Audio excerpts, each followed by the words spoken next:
did it again. Nito lamang mga nakaraang araw naging viral ang video na ito ng aktor na si Baron Geister na nakunang di umunoy nagwawala at hinahamon ng suntukan ng dalawang bouncer ng Skytrax Bar sa Angeles, Pampanga noong July 7. Wala kang ginagawa!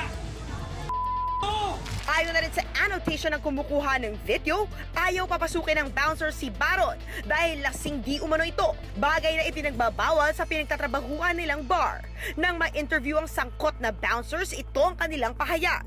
First na pumunta siya rito, nung malasing na sa loob dito sa loob, nanunulak siya ng customer, sa dance floor, basta magulo na siya. Samantala, sinubukan naman ng programa makuha ang panig ni Baron kaugnay ng insidente pero hindi siya mahagilap. Naglabas na lang ng isang official statement ang kapo ni Baron sa pamamagitan ng kanyang manager na si Arnold Vigafria.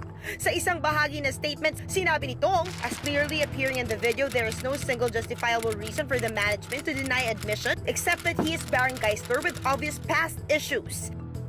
Hindi na rin bago ang ganitong mga insidenteng sangkot ang controversial actor, dala na rin ng kanyang kalasingan. Balikan natin ang mga ito sa Throwback is You. Ang dalawang peklat sa kanyang kaliwang pisngi ay palatandaan ng kanyang pakikipagrambulan sa isang bar ilang taon nang nakakalipas. Dahil dito, ipinasok si Baron sa isang detox facility sa loob ng 10 araw. Pero hindi pa rin dito nagtatapos ang di umunoy gusot na kinasasangkutan ni Baron. Sinampahan siya ng kasong sexual harassment ng anak ng aktresa si Yayo Aguila na si Patricia. Nasundan pa ito ng isang sexual harassment case na isinampa naman ng aktres na si Yasmin Curry. Meron pang mga text messages na sinend ang si Baron Geister na pagkatapos nangyari yon at pagkatapos niya mag-sorry, bigla siyang magte-text na naman na you wanna Yes, tara. At isa pang sexual harassment case mula naman sa host actress na si Julia Clarete. Taong 2011 nang muling masangkot sa sexual harassment case si Baron nang akusahan siya ng aktresa si Cherry Pie Pecache nang hinawakan ito ang kanyang dibdib sa shooting ng pelikulang Noah. Parang nanay ko na po yan.